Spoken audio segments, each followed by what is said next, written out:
Cuando las personas vieron por primera vez platillos voladores, surgieron preguntas sobre si esto era información cuidadosamente oculta. ¿Existen realmente platillos voladores y extraterrestres? ¿Es cierto que los ovnis atacan aviones rusos o hay una explicación más natural para ello? Esa noche se observaron extraños movimientos sobre las montañas.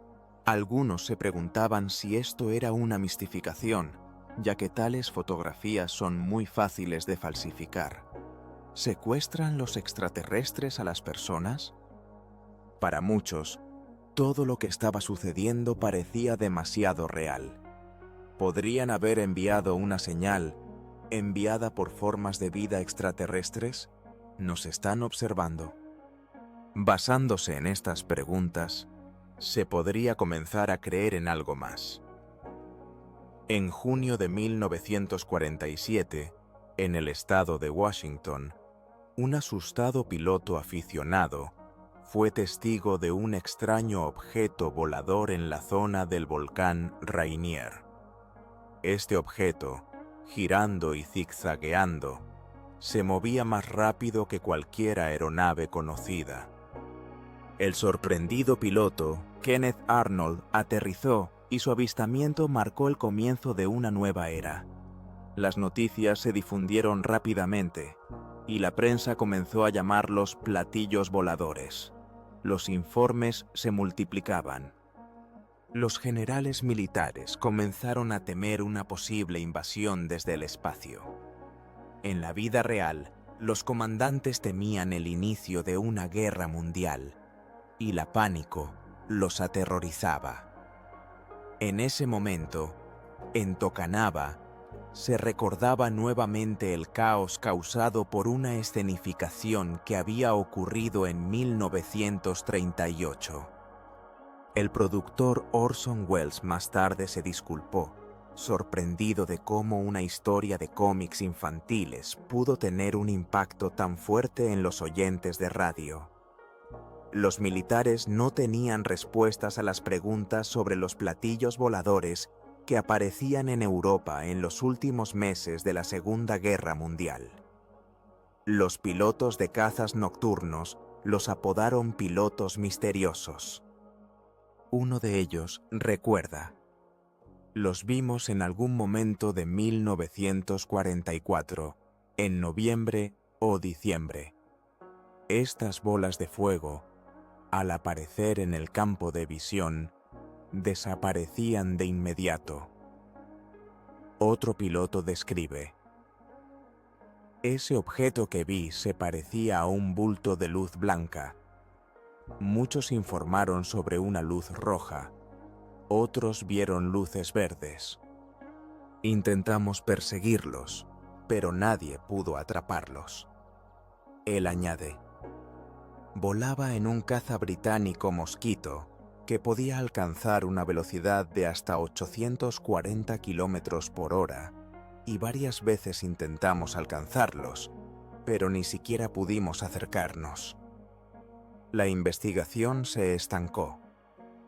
Estos objetos podrían haber sido simplemente productos de la imaginación o alucinaciones, pero también podrían tener un origen extraterrestre o ser un arma secreta de los alemanes. Sin embargo, durante los siguientes 50 años, nadie vio nada que pudiera cambiar la opinión de que eran objetos voladores no identificados. Los misteriosos cazas desaparecieron con el final de la guerra, pero los ovnis continuaron apareciendo en otros lugares. La vida en la América de la posguerra parecía tranquila, pero las agencias de seguridad nacional permanecían alerta.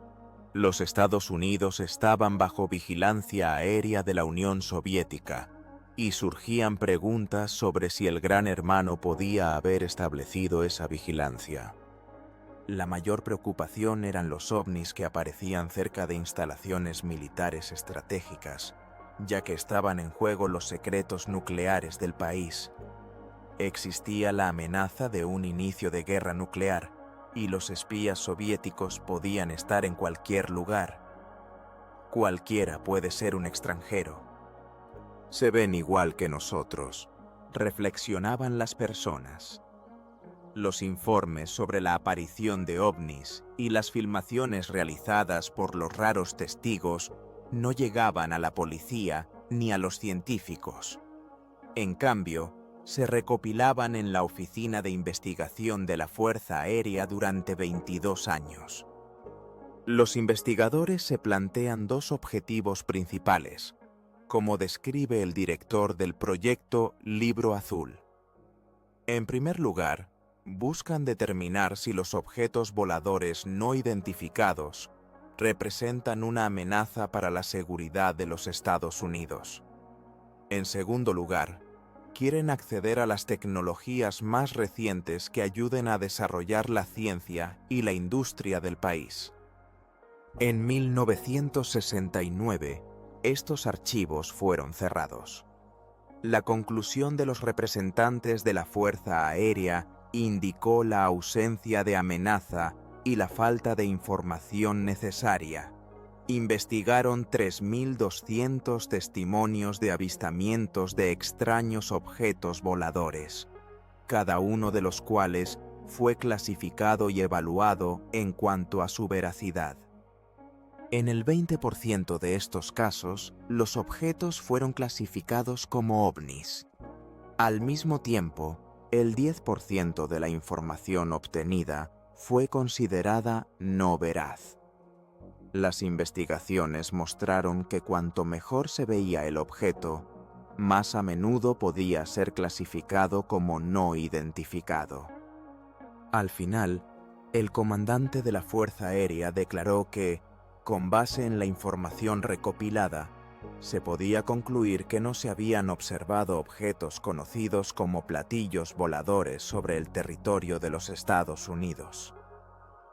Entre aquellos que creen en los extraterrestres, muchos esperan su señal, mientras que los escépticos exigen pruebas irrefutables. Uno de los investigadores comparte sus impresiones. Estaba intrigado. Fue uno de los mayores momentos de mi investigación.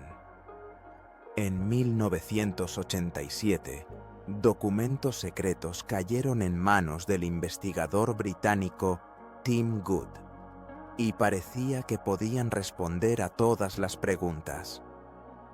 Estos documentos, con la clasificación de totalmente secreto, contenían información sobre los contactos del gobierno de los Estados Unidos con extraterrestres. Los líderes del proyecto operaban bajo el nombre en clave Los 12 Majestuosos. Los documentos estaban dirigidos al presidente Eisenhower y se referían al hallazgo de extraterrestres en Nuevo México en 1947. Según informes, los restos fueron descubiertos a 120 kilómetros al noroeste de la base aérea militar en Roswell. Los restos eran irreconocibles, no se encontraron cables ni equipos habituales, y entre ellos se hallaron los cuerpos de 4 extraterrestres fallecidos. Las noticias sobre el desastre se difundieron rápidamente, y los restos fueron trasladados a varias áreas del país para un análisis más detallado. Se estaba desarrollando una explicación oficial de lo sucedido, y la importancia de estos documentos no era objeto de duda.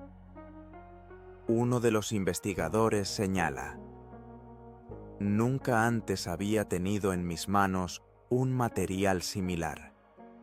Es dinamita.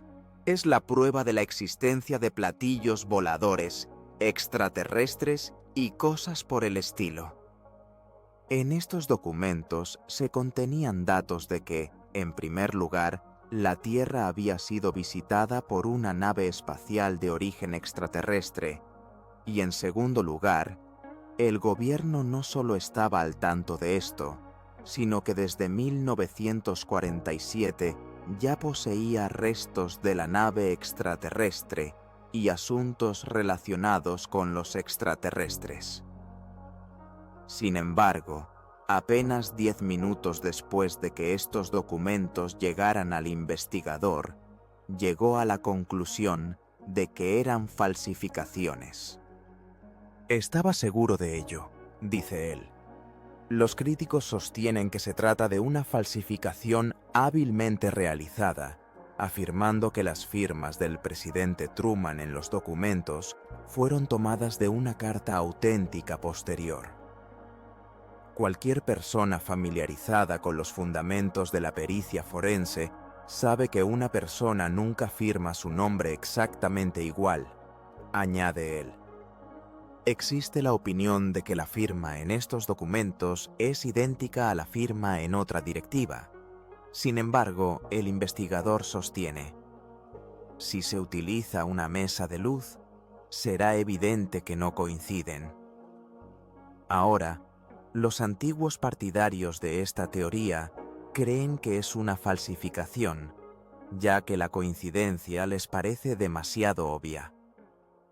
El argumento decisivo para mí fue esta firma, concluye él, subrayando que quien pudo haber fabricado este documento, si es que realmente fue fabricado, estaba bien familiarizado con el asunto. Los investigadores no tenían dudas de que los 12 documentos apuntaban en la dirección correcta. Creían que la información contenida en estos materiales era extremadamente precisa. Para obtener acceso a documentos gubernamentales relacionados con los ovnis, un grupo se dirigió a los tribunales. La Agencia de Seguridad Nacional expresó su protesta, proporcionando testimonios escritos bajo juramento.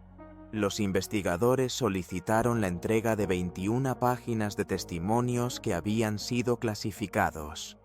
Después de que el juez añadiera sus notas y emitiera su fallo, los documentos fueron entregados. Sin embargo, surgió un problema. Cuando algunas personas intentaron borrar el borrón, descubrieron que debajo no había nada. El Estado consideraba que los ciudadanos no necesitaban saber por qué no debían saberlo. Estos documentos solo confirmaban la existencia de información clasificada. La información que estaba en posesión del FBI, que negaba su participación en tales investigaciones, fue revelada solo después de que la Ley de Libertad de Información demostrara su implicación.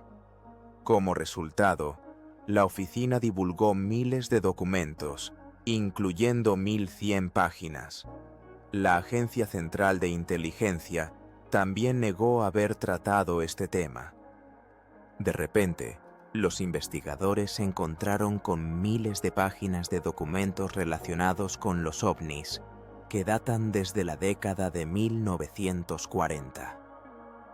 Todo esto apuntaba a la existencia de una conspiración de silencio.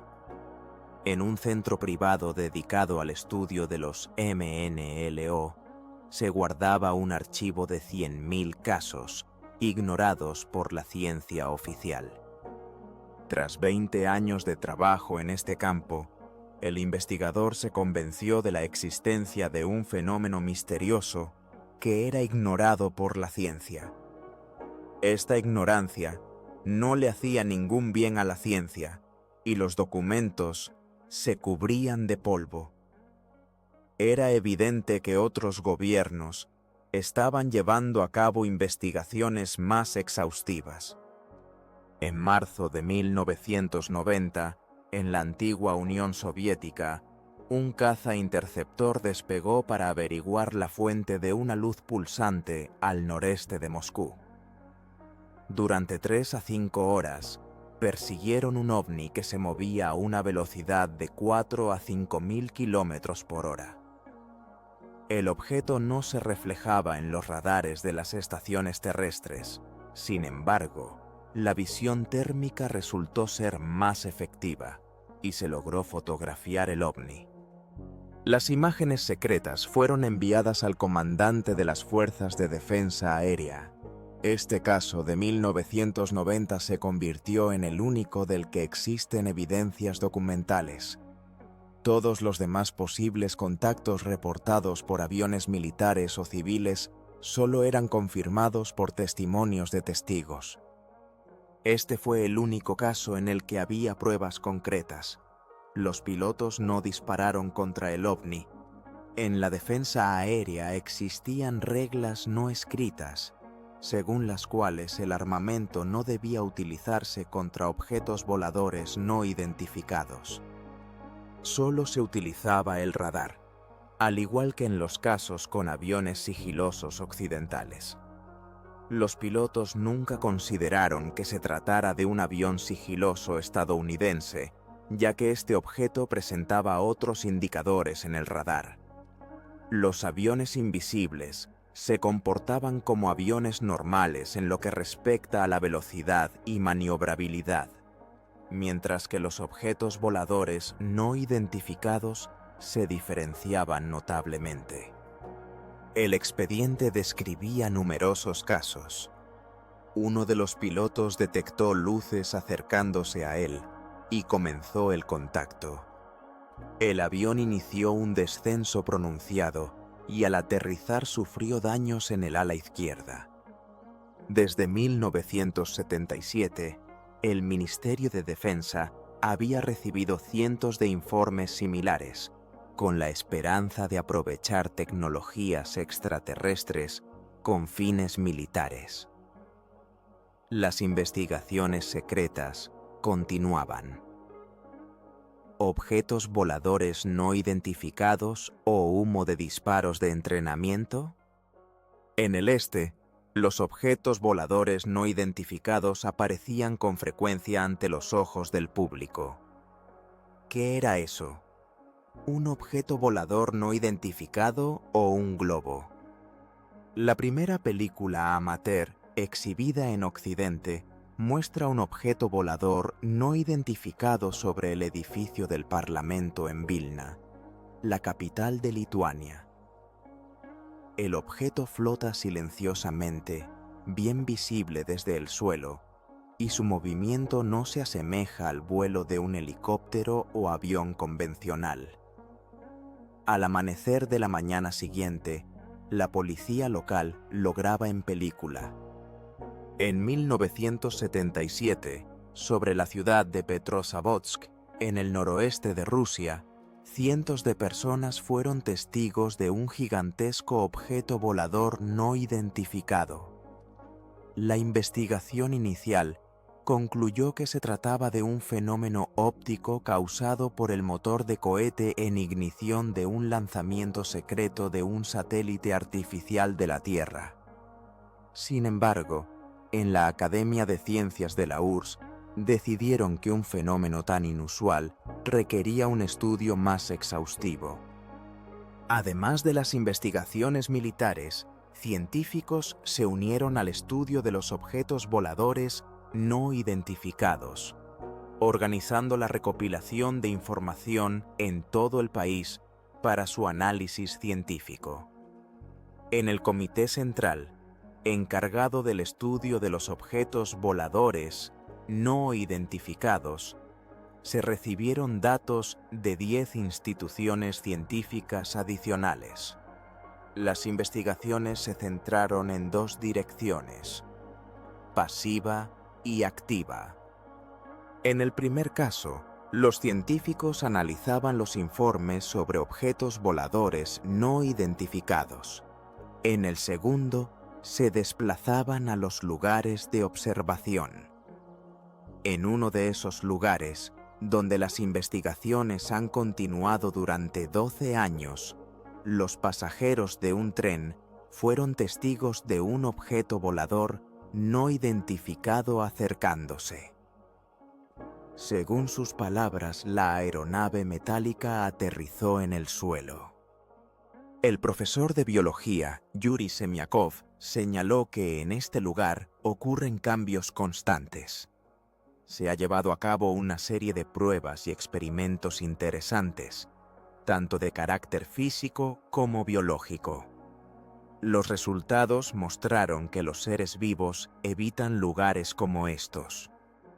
Según las observaciones, en los lugares de aterrizaje Se observan inusuales remolinos de campos energéticos. Durante 20 años de investigaciones, no se ha encontrado ningún ser vivo en el suelo, ni siquiera microbios. Las mediciones mostraron que dentro de estos círculos, el flujo del tiempo se ralentiza. Lo más misterioso es que todas las muestras de tierra tomadas del lugar de aterrizaje contienen pequeñas esferas. Las investigaciones llevaron al profesor a pensar que en estas esferas podría haber ADN de origen extraterrestre, semillas de vida. En los Estados Unidos, las opiniones de los científicos están divididas. Algunos creen que el origen de estas esferas es desconocido. Otros piensan que son producto de sistemas de filtración. Sin embargo, algunos investigadores rusos sugieren que son microtecnologías traídas a nuestro planeta por errantes espaciales. La historia de Kenneth Arnold en el estado de Washington se refiere a contactos cercanos de primer grado. El objeto era visible, pero no más que eso. Cuando un ovni deja huellas, ya es un contacto de segundo grado. El contacto de tercer grado ocurre cuando las personas ven a los propios extraterrestres, y en el contacto de cuarto grado, evidentemente, hay una interacción directa con los alienígenas. En noviembre de 1980, en la ciudad de Todmorden, Inglaterra, el experimentado policía Alan Godfrey estaba en patrullaje nocturno. Él recuerda: tenía un turno nocturno de 10 a 6. Decidí revisar el edificio del Consejo Municipal. Cuando giré, vi este objeto en la carretera a 500 metros delante de mí. Al acercarse al objeto, se dio cuenta de que era algo que nunca había visto en Todmorden. Al principio pensó que era un globo que había descendido a la Tierra, pero al acercarse más, vio que se parecía más a una nave espacial metálica. Godfrey describe: era una construcción mecánica, y no era una alucinación mía. Todo estaba sucediendo de verdad. El objeto tenía aproximadamente 6 metros de ancho y 12 metros de altura, con una forma que recordaba a un diamante. La mitad inferior giraba, mientras que la parte superior permanecía inmóvil. Tenía ventanas o paneles oscuros. Si hubiera salido del coche y hubiera lanzado un ladrillo a ellos, tal vez habría averiguado si esas ventanas eran reales o no. También notó que los árboles a lo largo de la carretera se movían de un lado a otro. Ramas y hojas volaban por todas partes. Sin embargo, sentado en el coche, no sentía vibraciones ni escuchaba ruido. Sin intención de salir del coche, el policía tomó su carpeta, la puso sobre las rodillas e intentó plasmar lo que había visto. Mientras dibujaba el objeto, otro coche de policía se acercó a él, y en ese momento el objeto se alejó volando. Sin embargo, entre estos eventos transcurrió un tiempo considerable. Después de una sesión de hipnosis regresiva, el policía pudo recordar más. Describía cómo en la penumbra intermedia tuvo la sensación de que estaba volando hacia algún lugar, solo o junto con el coche. Al despertar, se encontró en una habitación, donde frente a él había un alto humanoide, de aproximadamente 1,82 m, muy delgado, con barba y vestido con una túnica blanca. El humanoide le ofreció acostarse en la cama, pero como recordó más tarde el policía, su boca no se movía. Simplemente entendió que quería que se acostara. Esto no le causó preocupación, más bien sentía que el humanoide era su amigo y tuvo la impresión de que ya se habían encontrado antes. Se sentía seguro, se acostó en la cama y entonces aparecieron horribles criaturas diminutas que tenían forma de pantallas de lámpara y ojos negros. Eran 7 u 8. Mientras tanto, los policías cercanos vieron una luz en el cielo. El agente sigue convencido de que su contacto ocurrió en la realidad. Se pregunta, ¿elegirán una explicación natural o anómala? ¿Realmente los ovnis aterrizan para hacer reconocimiento del terreno? ¿O es una coincidencia poco probable? No sabe qué ocurrió realmente. Quizás fue un terremoto, pero aún así no cree que pudiera haber sido un terremoto. John Roberts no fue el único que se sintió impactado por estos eventos. En las montañas, Hugh Edwards también vio un platillo volador. Recuerda, vi cómo este objeto voló sobre la montaña. Era del tamaño de un autobús. Sí, llegó a la mitad y luego giró y se dirigió hacia la carretera. Cuando pasaba sobre la carretera, se inclinó y pensé que iba a estrellarse, pero descendió hacia el valle y desapareció. Edwards continúa. He oído mucho sobre platillos voladores y pensé, sí, ese es. Describe cómo escuchó un silbido y se sorprendió mucho al ver el objeto. En el pueblo de Yandrillo, la enfermera del distrito decidió que había ocurrido un accidente aéreo. Pensó que sus conocimientos médicos podrían ser necesarios para brindar primeros auxilios. Así que corrió hacia su hija, y ambas se subieron al coche para ir a las montañas. Tras recorrer una distancia considerable, vieron una enorme esfera naranja brillante posada en la montaña.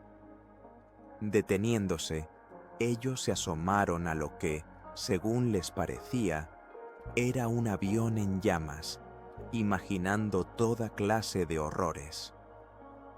Sabían que si se trataba de un accidente aéreo, habría cuerpos de los fallecidos, y eso no les alegraba en absoluto. Sin embargo, estaban absolutamente desprevenidos para lo que vieron. Era una enorme esfera de color naranja rojo que pulsaba, sin tener llamas, sino que más bien tenía simplemente forma esférica. También notaron pequeñas luces, parecidas a linternas chinas, que giraban alrededor del objeto, moviéndose en zigzag. En ese momento, supusieron que, tal vez, alguien ya había llegado allí para investigar la situación. Ahora entienden que el equipo de búsqueda no podría haber llegado a ese lugar antes que ellos. Ninguna expedición de búsqueda se acercó a las montañas esa noche, y nada fue encontrado en el lugar del incidente. Sin embargo, este caso despertó el interés de un astrónomo. En condiciones normales, Ron Mendison podría haber estudiado meteoritos solo en el cielo. Sin embargo, en este caso tuvo la oportunidad de obtener información directamente en el lugar del incidente, tanto de testigos como al investigar lo que, en su opinión, ocurrió como resultado de la colisión. Suponiendo que la explosión podría haber ocurrido debido a un choque con una roca, él y su equipo intentaron calcular los volúmenes de energía involucrados en tal explosión. Como resultado, descubrieron que dicha explosión era equivalente a la explosión de 600 toneladas de dinamita. A pesar de esto, ninguno de los aviones de la Fuerza Aérea fue declarado como desaparecido y no se encontraron rastros. Entre los testimonios había un extraño fenómeno luminoso en las montañas de Bala. El equipo recibía cartas de áreas remotas como Penzance, Northlande y Derby. En todas ellas se informaba sobre luces cuya intensidad podía compararse con la luz de la luna. Estas luces se movían por el cielo a la velocidad de un avión, pero en silencio, dejando tras de sí un rastro de humo como si el objeto estuviera ardiendo o a punto de estrellarse. Unos días después, se supo que la aldea se encontraba cerca de la falla geológicamente activa de Bala, que se ha estado desplazando gradualmente durante miles de años. Esa noche se observaron movimientos en la falla, lo cual fue confirmado por geólogos. Esta coincidencia se convirtió en un elemento importante de la investigación. Las esferas de fuego en el cielo aparecieron al mismo tiempo que comenzaban los movimientos geológicos en la falla de Bala, y esto podría ser el único vínculo. En noviembre de 1987, en Gulf Breeze, estado de Florida, ocurrió una visita inesperada en el Día de los Muertos. Los testigos afirmaron que el tamaño del ovni era 3 veces mayor que el de una casa. Ed Walters tomó varias fotografías en Polaroid como recuerdo. Esta fue su primera oportunidad en una serie de tales sesiones fotográficas, fracasos de secuestros y encuentros con extraterrestres que posteriormente le trajeron éxito en la venta de 2 libros. Entre los testigos había muchos estafadores, y Ed Walters se convirtió en el principal sospechoso. No mostró sus fotografías ni dio entrevistas a especialistas. Galveston Beach se convirtió en un lugar destinado solo para aquellos que creen. Shoreline Park está en la costa opuesta al aeropuerto y sobre él pasa la ruta de aviones civiles. En este tranquilo puerto, la aparición de un ovni se convirtió en una gran noticia para los lugareños. La primera publicación de fotografías de ovnis de Galveston Beach se realizó en noviembre de 1987. El periodista encargado de las noticias locales se preocupaba por cómo presentar estas imágenes. Cuando sus colegas vieron las fotografías, también confirmaron que habían visto un ovni. Esto era importante, ya que muchos otros residentes de Galveston Beach también habían visto un ovni la noche en que Ed tomó sus fotos, así como muchas veces después de eso. Una de las testigos comparte su experiencia. He visto un ovni 3 veces durante el día y alrededor de 100 veces por la noche en Shoreline Park en Galveston Beach. He visto luces rojas y blancas en el área de Galveston Beach, así como una cúpula plateada voladora. No sé qué era. Nunca había visto algo así antes, y no puedo explicarlo.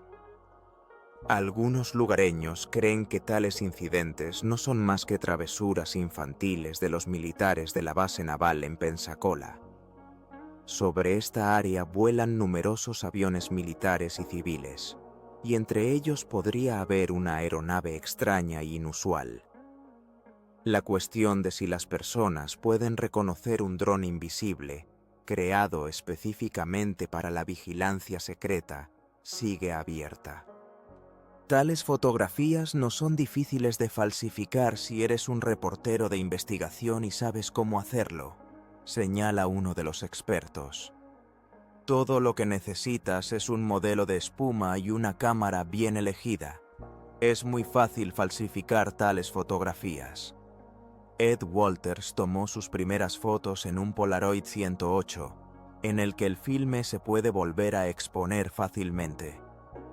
Durante el proceso de toma de fotografías, simplemente se puede no extraer el filme y volver a presionar el botón, obteniendo una nueva imagen en el mismo trozo de película. Por ejemplo, en casa se puede tomar una foto de un modelo de platillo volador y luego salir y capturar el cielo. Cuando el filme se revela, puede aparecer un objeto volador no identificado flotando en el cielo. ¿Qué dicen los expertos sobre la fotografía tomada por Ed Walters? El físico investigador Bruce Maccabee, que trabaja para el gobierno y cree en la existencia de ovnis, Es autor de numerosos trabajos científicos sobre este tema. Sus cálculos lo convencieron de que no es una falsificación. Él señaló: "He analizado todos los videos y rollos de fotos realizados por Ed Walters, así como la mayoría de los videos grabados por otras personas en esta área". Él permanecía inmóvil, y creo que las fotos y videos de Ed son auténticos. Los he analizado con mucho cuidado y he sido muy crítico con ellos. Pero al final, pude refutar todas las críticas que se hicieron en su contra. En béisbol, un jugador queda fuera del juego después de 3 strikes. El primer strike que Ed Walters recibió fue cuando se descubrió un modelo de ovni en el ático de su antigua casa. El segundo strike apareció cuando un joven llamado Tommy Smith afirmó haber visto a Ed montando sus fotos de ovnis. El tercer strike fue otorgado después de que se realizaron una serie de experimentos fotográficos y se pudo reproducir la mayor parte de sus fotografías, incluyendo las más complejas, como el ovni flotando sobre la carretera. Así, la conclusión de Maccabee se resume en lo siguiente: 3 strikes y estás fuera del juego. Con el avance de la tecnología moderna, la atención se vuelve nuevamente hacia los ovnis. En Florida y en todo el mundo, la gente sigue mirando al cielo, buscando encontrar a otros como ellos. En la búsqueda de señales, esperanza e incluso salvación, es bastante razonable suponer que no estamos solos en el universo. Si los testimonios sobre vida en Marte resultan ser ciertos, entonces la vida podría estar mucho más extendida. Los astrónomos han calculado el número de civilizaciones que podríamos encontrar en el espacio utilizando la ecuación de Drake. El profesor Drake explica los factores que deben tenerse en cuenta. El primer factor es el número de sistemas estelares en la galaxia. Cuantas más estrellas hay, mayor es la probabilidad de encontrar vida. En algunos de estos sistemas estelares habrá planetas. Este es el segundo factor. Luego, hay que considerar el número de planetas en cada sistema que podrían ser habitados por seres vivos. El siguiente factor es la existencia de seres inteligentes.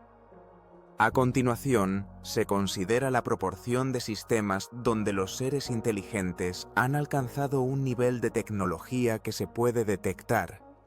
Pero, ¿cuánto tiempo han existido? ¿Cuánto tiempo se pueden detectar? Es posible que hayan sido destruidos como resultado de un cataclismo cósmico o de una guerra nuclear. Quizás hayan alcanzado un nivel de desarrollo tan alto que han pasado a un sistema de producción sin desperdicios, sin expulsar energía al espacio, y por eso no podemos detectarlos. Existe un límite temporal dentro del cual se puede detectar una civilización. Si elevamos la tasa de crecimiento de la producción y la multiplicamos por este límite temporal, como respuesta obtendremos la cantidad de civilizaciones que se pueden detectar en el cosmos. Y este número está en aumento. El año pasado se descubrieron 7 nuevos planetas, uno de los cuales, casi tan grande como Júpiter, se encuentra en China, la cuarta estrella desde el Sol, un planeta que orbita la estrella 51 en la constelación de Pegaso, y gigantes alrededor de PSR 125+12. Según los últimos datos, el número de galaxias es de 50.000 millones, y la cantidad de civilizaciones que podríamos descubrir asciende a 100 billones. Es una pena que nuestro mundo esté en los márgenes del universo, y que solo unas pocas estrellas hayan podido recibir nuestros mensajes. Sin embargo, ya podemos escuchar voces de otros planetas. Para esto se creó un programa especial de búsqueda de civilizaciones extraterrestres. La primera búsqueda de radio se llevó a cabo en 1960, cuando se comenzaron a construir grandes radiotelescopios en todo el mundo. La belleza y el poder de la radioastronomía fueron reconocidos solo poco antes de esto. Con el tiempo, se inventaron transmisores de radio más sensibles. El uso combinado de estos nuevos telescopios y transmisores de radio abrió nuevas posibilidades para la investigación. Esto se convirtió en un importante avance en la búsqueda de vida extraterrestre. El método de búsqueda supone que los extraterrestres no son muy diferentes de nosotros. Si se parecen a nosotros, podemos detectarlos. Sin embargo, realizar tales búsquedas en la Tierra es muy complicado. Constantemente registramos señales enviadas por seres inteligentes, pero todas provienen de nosotros mismos.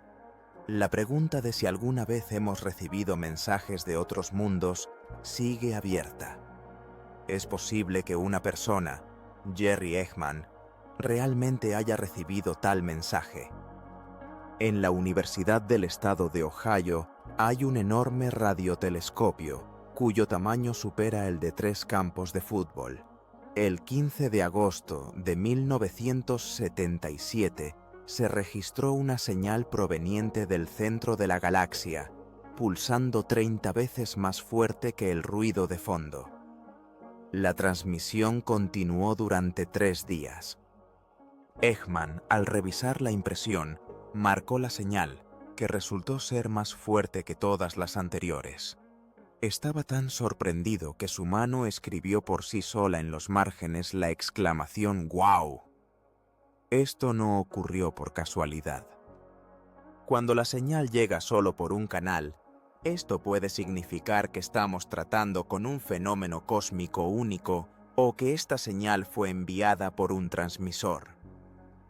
La investigación del cielo con equipos modernos no ha permitido detectar la fuente de esta sorprendente señal nuevamente. El equipo revisó su equipo y cálculos, eliminando la posible influencia de virus informáticos, estrellas, cohetes espaciales y fuentes terrestres.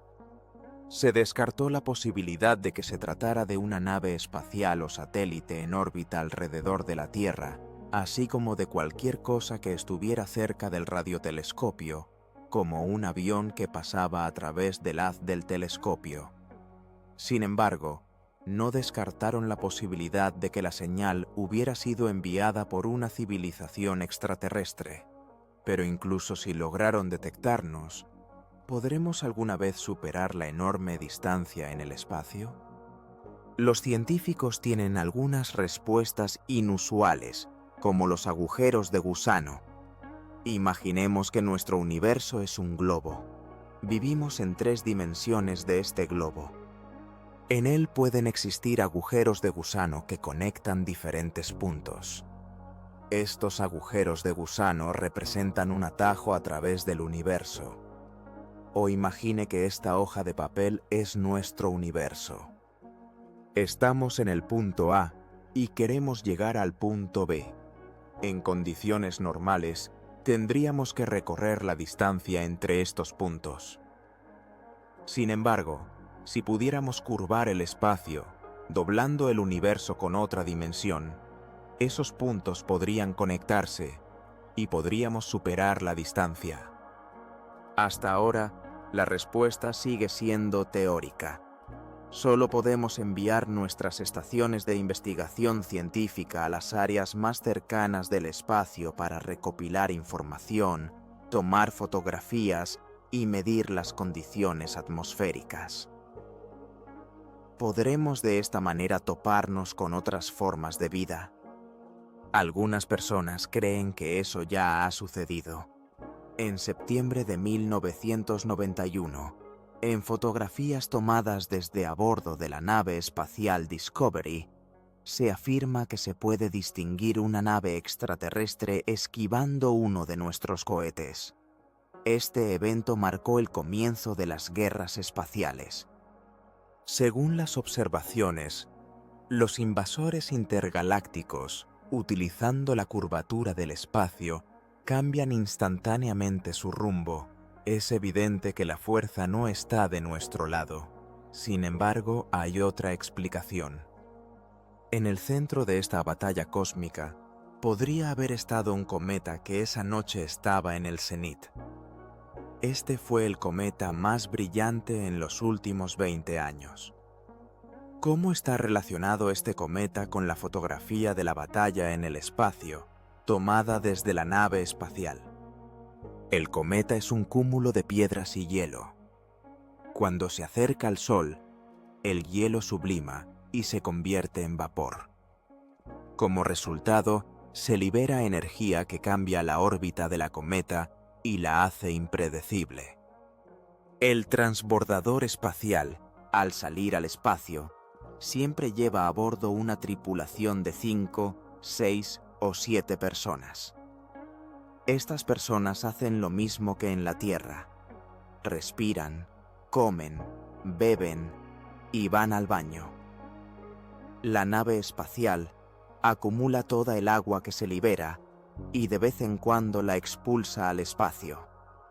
Al entrar en el espacio exterior, esta agua se convierte en hielo. ¿Qué sucede con este hielo después de ser expulsado?